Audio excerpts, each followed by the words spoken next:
युवा साथियों, ओबीसी आरक्षण की विसंगतियों से ओबीसी के युवाओं को हजारों पदों का नुकसान हुआ। 2018 से लेकर 22 तक ना जाने कितनी भर्तियों में उनका अधिकारों को और उनको हकों को छीना गया है।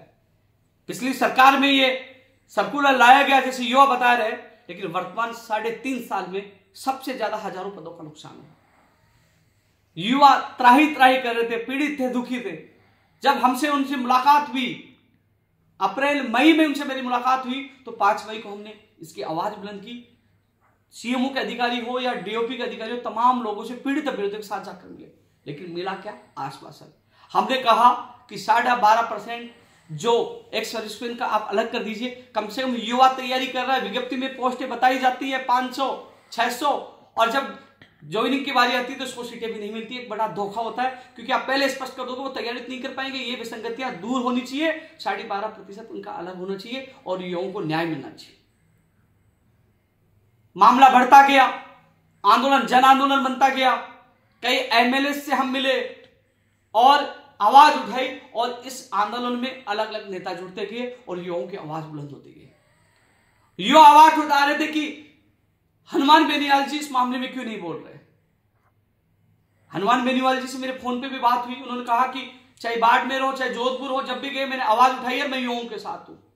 आज बीकानेर निदेशालय का घेराव है, लेकिन आज मुझे आना था बीकानेर, लेकिन एक दिन पहले स्पेशल जो आरएलपी सुप्रीमो हनुमान बेनीवाल जी से मिलने के लिए मैं घर से निकला, क्योंकि मैं नागौर पहुंचा, उनसे मुलाकात की। उन्होंने कहा कि हम कमजोर नहीं है, हम युवाओं के साथ है, जहां जहां युवाओं के साथ अन्याय होगा हम आवाज उठाएंगे। मैंने तीनों एमएलए को स्पेशल निर्देश दे दिए कि मजबूती से विधानसभा में इस मामले को लेकर सरकार को घेरे, मजबूती से आवाज उठाए। और फिर भी सरकार नहीं सुनती तो मैं जयपुर आ रहा हूं, रणनीति बनाकर जब ऐलान करेंगे हम लड़ेंगे, धरातल पर लड़ेंगे, लेकिन युवाओं के साथ अन्याय नहीं होने दूंगा।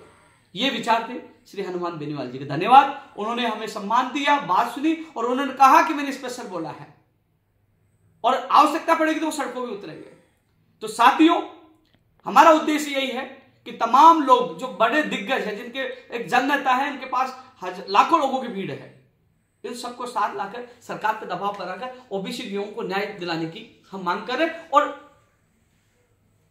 हम चाहते हैं कि जो हजारों पदों का नुकसान 2018 से लेकर 2022 तक ओबीसी के युवाओं को हुआ, पता नहीं किन किन भर्तियों में कितने पदों का नुकसान हुआ, आज वो तड़प रहे हैं। कोई पॉइंट से रह गया, कोई 1 नंबर से रह गया, कोई 2 नंबर से रह गया, वो सारे पद हमें चाहिए। ये बड़ी महत्वपूर्ण हमारी लड़ाई है। मैं भी थोड़े दिन पहले एक बार फिर अधिकारियों से मुलाकात की, तो कह रहे हैं कि हम ओबीसी के आरक्षण की विसंगतियां तो दूर कर देंगे। हमें पता है कि जन आंदोलन बन चुका है, जयपुर में हुआ, चोमू में हुआ, सूरतगढ़ में हुआ, सब जगह युवा हुखार भर रहे हैं और काफी नेता इसमें जुड़े हुए हैं जो धन्यवाद पात्र हैं, जो ओबीसी की युवाओं की आवाज उठा रहे हैं। लेकिन सरकार ओबीसी आरक्षण की विसंगतियों को दूर करके इतनी सीधी ना कर ले, क्योंकि इसमें हमारी जीत नहीं होगी, हार होगी। हमारी जीत तब होगी 2018 से 22 तक तमाम पद शेडो पोस्ट क्रिएट करके और दिए जाते हैं ओबीसी के युवाओं को, जो पिछले कई भर्तियों में वो अपने अधिकारों से हकों से वंचित रह गए। महत्वपूर्ण लड़ाई है, इसी के लिए मैं लगातार आवाज उठा रहा हूं और नेताओं से हाथ जोड़कर निवेदन कर रहा हूं। ओबीसी के पीड़ित तमाम युवाओं की तरफ से मैं हाथ जोड़कर निवेदन कर रहा हूं। आपको सैल्यूट करेंगे, सलाम ठोकेंगे, स्वागत करेंगे, आंखों बिठाएंगे, लेकिन 2018 से 22 तक तमाम पद चाहिए ओबीसी के युवाओं को। जिन पदों का उनको नुकसान हुआ है, वो सारी, उनका पूरा परिवार आपको दुआ देगा। और जो विसंगतियां वो जल्द से जल्द दूर हो, जिसके लिए हम सब प्रयास कर रहे हैं। और मैं ये कहना चाहूंगा या साथियों कि जो भी आंदोलन होगा ओबीसी के युवाओं के हित में, हर आंदोलन में हमारा समर्थन है, हर आंदोलन के हम साथ हैं। लेकिन मैं कुछ देख रहा था सोशल मीडिया में, कुछ युवा कह रहे थे उपेंद्र यादव चुप क्यों है, को वो ओबीसी आरक्षण की विसंगतियों की आवाज क्यों नहीं उठा रहा, वो खुल के क्यों नहीं बोल रहा।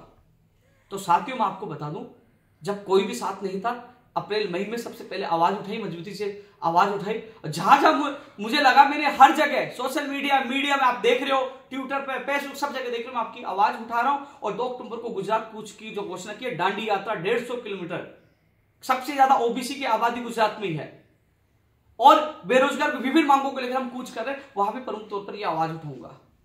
और हालांकि अभी हमारे पास कह रहे हैं कि आप वार्ता के लिए आ जाओ, हमने कह दिया अधिकारियों से मुलाकात नहीं करनी, हमें मुलाकात करनी तो मुख्यमंत्री जी अशोक गहलोत जी से मुलाकात करनी है, और वो भी पीड़ित अभ्यर्थी, जिन भर्तियों का अभ्यर्थी जो संघर्ष करे, इस दांडी यात्रा में शामिल हो रहे हैं, और चाहे ओबीसी आरक्षण विसंगतियों को दूर करना और शेडो पोस्टों का मामला हो, चाहे अन्य भर्तियों का मामला हो, क्योंकि राजस्थान बेरोजगार एकीकृत महासंघ चला रहा हूं, हर बेरोजगार की आवाज उठाना मेरा कर्तव्य धर्म है। लेकिन ओबीसी वर्ग से मैं भी आता हूं, जो विसंगतियों की वजह से ओबीसी के लोगों को जितना नुकसान हो रहा है उनकी भरपाई हो और भविष्य में नहीं हो, ये आवाज उठाना मेरा कर्तव्य है, साथ देना मेरा धर्म है। तो ये मैं भलीभांति जानता हूं, मैं आवाज उठाऊंगा।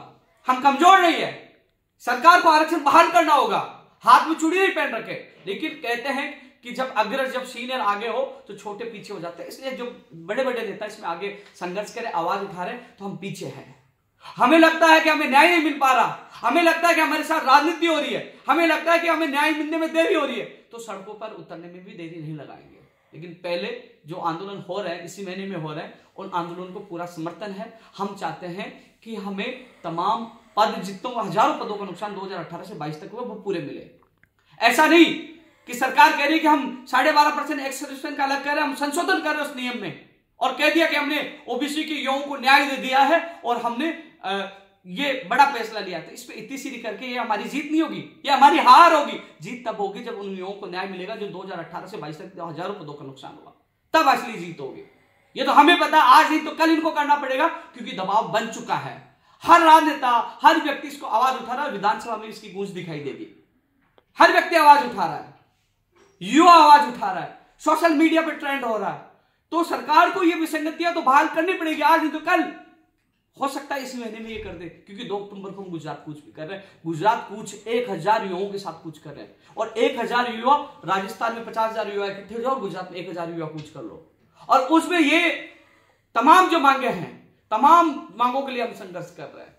जो युवा बेरोजगारों की मांगों के साथ साथ प्रमुख तौर पर ओबीसी के ये मांग भी उठाएंगे, और हमें पता है कि सरकार को आज नहीं तो कल विसंगतियां तो दूर करनी होगी। लेकिन सबसे बड़ा जो संशय बना है, जो युवा बेरोजगार त्राई कर रहे हैं, उम्मीद कर रहे हैं, आशाओं से देख रहे हैं नेताओं की तरफ, क्या 2018 से 22 तक शेडो पोस्ट मिलेगी। तो मैं तमाम कांग्रेस के नेताओं से, तमाम जो इस आंदोलन में सहयोग करने वाले नेताओं से हाथ जोड़ के निवेदन है, आंदोलन में हर युवा आपके साथ होंगे। जहां आपका पसीना होगा, युवाओं का खून होगा, आप संघर्ष करिए, हम आपके साथ हैं। जहां बुलाओगे हम आएंगे, लेकिन हमें शेडो पोस्ट चाहिए। जितने हजारों पदों का नुकसान हुआ वो पद चाहिए। ओबीसी के युवा और उनका परिवार आपको दुआ देंगे, आपको सर आंखों बिठाएंगे। लेकिन ऐसा नहीं हो कि हाँ, सरकार ने हमारी मांग मान ली है, आने वाली भर्तियों में विसंगतियां दूर कर दी है और हमारे संघर्ष की जीत होगी।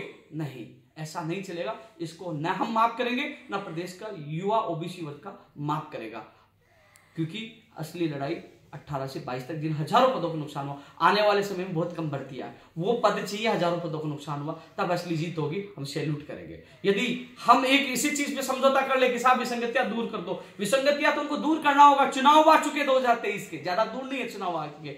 ओबीसी वर्ग बहुत बड़ा है, कोई भी नहीं चाहता कि ओबीसी वर्ग की दुश्मनी लेकर वो चुनाव में उतरे, क्योंकि सुपड़ा साफ हो जाएगा। और युवाओं का आक्रोश ट्विटर पर आपने देखा होगा, युवाओं का आक्रोश आपने सोशल मीडिया पर देखा होगा। ये आक्रोश उनको भस्म करने वाला है।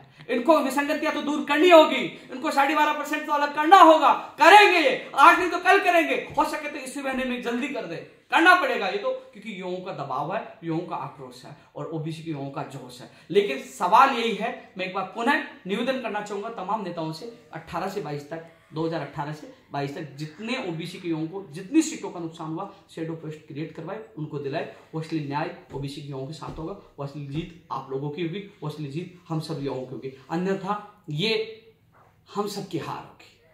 हाथ जोड़कर निवेदन नहीं करूंगा, बस सड़कों पर उतरिए। गुर्जर समाज ने भी आंदोलन किया और उन्होंने कई सीटें ली, क्योंकि उनका आंदोलन लाजवाब था। मैं चाहता हूं ऐसा ही आंदोलन हो। बैठ जाइए जयपुर में, शांतिपूर्वक बैठिए। तमाम नेता आएंगे, कांग्रेस सरकार है, अधिकतर कांग्रेस के नेता इस आंदोलन में शामिल हो रहे हैं, तो वो खुद भी पावरफुल है। वो चाहे तो 1 मिनट में इस समस्याओं को हल करवा सकते हैं, क्योंकि हम तस्वीरें देखते हैं। भारत जोड़ो यात्रा में भी राहुल गांधी जी के साथ उनकी तस्वीरें हैं, मुख्यमंत्री जी के साथ उनकी तस्वीरें हैं, तो पावरफुल है।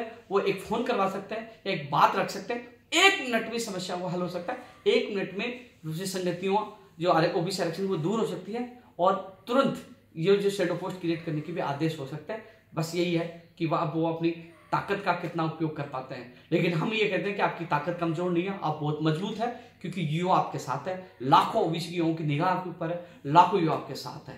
और रही बात कि हमें, मैं एक चीज और कहूंगा, जोड़ने वाला बड़ा होता है, तोड़ने वाला कभी बड़ा नहीं हो सकता। हनुमान बेनीवाल जी से जो मिला, उनके विचार सुने और उन्होंने ये कहा कि मैं आपके साथ हूं, मैंने समर्थन दिया और जब आवश्यकता होगी सड़कों पे आऊंगा। उन्होंने कई चीजें और साझा की थी, कई रणनीतियां साझा की थी, क्योंकि मैं अभी आपको बता नहीं सकता, क्योंकि इसलिए उन्होंने साझा की थी कि मैं चाहता हूं ओबीसी का भला हो और वो रणनीति समय आने पर साझा कर दी जाएगी। लेकिन उनका एक ही उद्देश्य था कि ये न किन प्रकार ओबीसी के युवाओं का भला हो, वो ओबीसी के भविष्य के ओबीसी के युवाओं के साथ है। धन्यवाद, उनको भी समय दिया और आवाज उठाई, और तमाम ओबीसी के तमाम नेताओं को जो आवाज ओबीसी की बनकर उभर रहे हैं, आवाज उठा रहे हैं। लेकिन यही कहना चाहूंगा, हमें 2022 तक यानी 18 से 22 तक शेडो पोस्ट चाहिए, तब असली न्याय होगा। हम आपके साथ हैं, हर आंदोलन में साथ है, ऐलान कर रहा हूं, हर आंदोलन में साथ है, हमारी टीम रहेगी, हम रहेंगे और हर आंदोलन में सहयोग करेंगे, लेकिन बेशर्त कि ओबीसी के लोगों को न्याय मिलना चाहिए। जय हिंद, जय भारत।